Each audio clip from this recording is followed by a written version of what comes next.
Hello, हम लोग class 10 UP board exam 2023 जो आपका साइंस का पेपर होने वाला है उसमें साइंस के पेपर में हमने अब तक इम्पोर्टेंट क्वेश्चन जो 20 नंबर के बहुविकल्पी प्रश्न आने वाले थे उसे पढ़ा और न्यूमेरिकल जो थे उसे हमने देखा कि कौन से न्यूमेरिकल आ सकते हैं आपके 2 नंबर में और 1 नंबर में भी जो न्यूमेरिकल है उसे हम पढ़ लिए हैं। अब इम्पोर्टेंट टॉपिक है जो आपके एग्जाम में आएंगे, जैसे कि ओम का नियम है वो तो कंफर्म है कि आपको आएगा, इसलिए ओम का नियम तो आप लोग याद कर लीजिए। और दूसरा एक सवाल है कि वर्ण विक्षेपण किसे कहते हैं, इसे जो है मैक्सिमम कई तरीके से सवाल पूछा है। देखिए इसमें मैक्सिमम सवाल पूछा है प्रिज्म से। देखिए प्रिज्म से प्रकाश का अपवर्तन किस प्रकार होता है, श्वेत प्रकाश का वर्ण विक्षेपण प्रिज्म में कैसे होता है, चित्र बनाकर समझाइए। देखिए इसमें और भी दिया है कि देखिए यहाँ पर दिया है कि एक प्रिज्म में प्रकाश का अपवर्तन किस प्रकार होता है, चित्र बनाकर बताइए। वर्ण विक्षेपण किसे कहते हैं इसके बारे में पूछा है, तो इंपॉर्टेंट है, हर बार एग्जाम में आया है तो इसे आप जरूर याद कर लीजिएगा। तो हम पढ़ते हैं इसे कि वर्ण विक्षेपण किसे कहते हैं। वर्ण विक्षेपण जब सूर्य के प्रकाश की संकीर्ण प्रकाश पुंज को प्रिज्म के एक फलक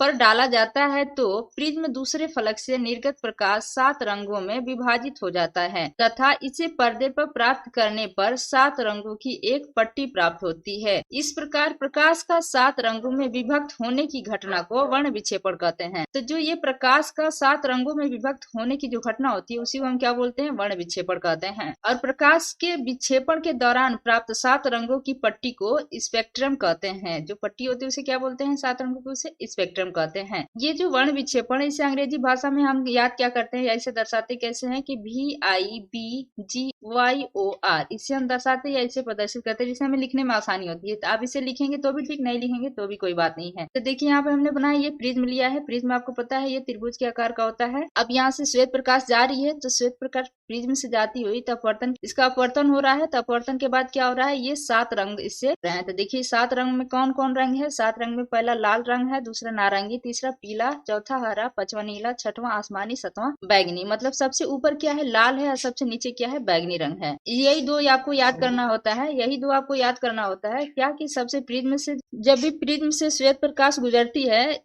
तो अपवर्तित होने के बाद क्या होता है, ये 7 रंग में विभक्त होती है। तो ये 7 रंग कौन कौन से है, 7 रंग है लाल, नारंगी, पीला, हरा, नीला, आसमानी और बैगनी। सबसे ऊपर कौन सा रंग है, लाल रंग है, सबसे नीचे क्या है, बैगनी रंग है। विक्षेपण का कारण है कि विभिन्न रंगों के प्रकाश का अपवर्तन भिन्न भिन्न होता है। बैगनी प्रकाश का अपवर्तन जो होता है वो सबसे अधिक तथा लाल का सबसे कम होता है। इसी कारण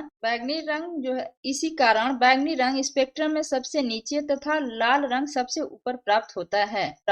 ये इंपॉर्टेंट है, आपके एग्जाम में कंफर्म है कि आएगा। और 4 नंबर का सवाल है, इसे आपको बस याद कर लेना है क्योंकि एक ही सवाल को बार बार घुमा घुमा के पूछता है, लिखना हमें एक ही रहता है, इसका आंसर जो होता है वो सेम रहता है। Thank you for watching, please like and subscribe my channel.